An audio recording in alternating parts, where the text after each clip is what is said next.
지난 10일 당정은 쌀값 안정을 위해 고래산 밥쌀 재배 면적 2만 헥타르를 시장에서 격리하겠다고 발표했는데요.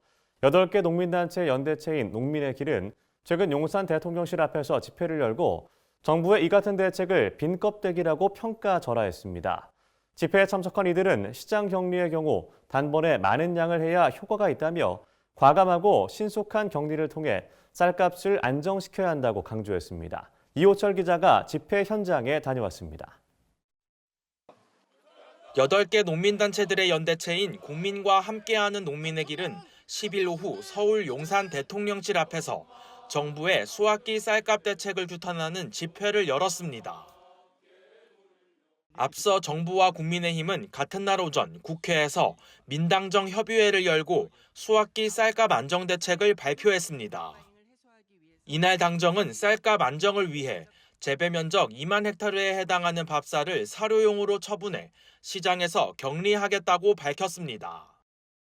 아울러 다음 달 통계청이 발표할 쌀 예상 생산량 조사에서 초과 생산량이 발생하면 추가 격리를 실시하기로 했습니다. 집회에 참석한 농민들은 당정의 이 같은 조치가 수학기 쌀값 안정에 도움이 되지 않을 거라고 한 목소리를 냈습니다. 엄청나 전국 쌀 생산자 협회 정책위원장은 시장 격리는 단번에 많은 양을 해야 효과가 있다며 과감하고 신속한 격리를 통해 쌀값을 안정시켜야 한다고 강조했습니다.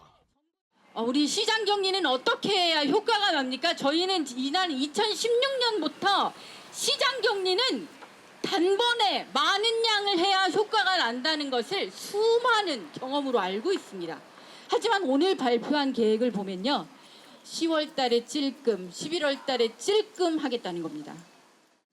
정확한 물량이 아닌 재배 면적을 기준으로 쌀 시장 격리에 나서겠다는 정부 방침을 비판하는 목소리도 이어졌습니다.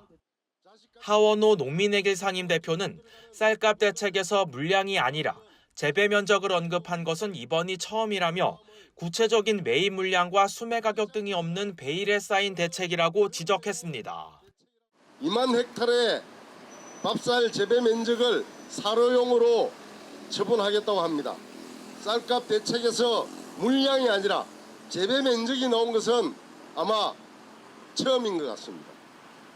어느 지역인지, 작황이 좋은 논인지 나쁜 논인지 모든 것이 베일에 쌓여있는 발표일 뿐입니다. 쌀값 안정을 위해 변동직 불금을 부활시켜야 한다는 목소리도 이어졌습니다. 변동직 불제는 쌀값이 목표 가격에 미달할 경우 차액 일부를 보전해주는 제도입니다. 이 제도는 공익직 불제가 도입되면서 자연스럽게 사라졌습니다.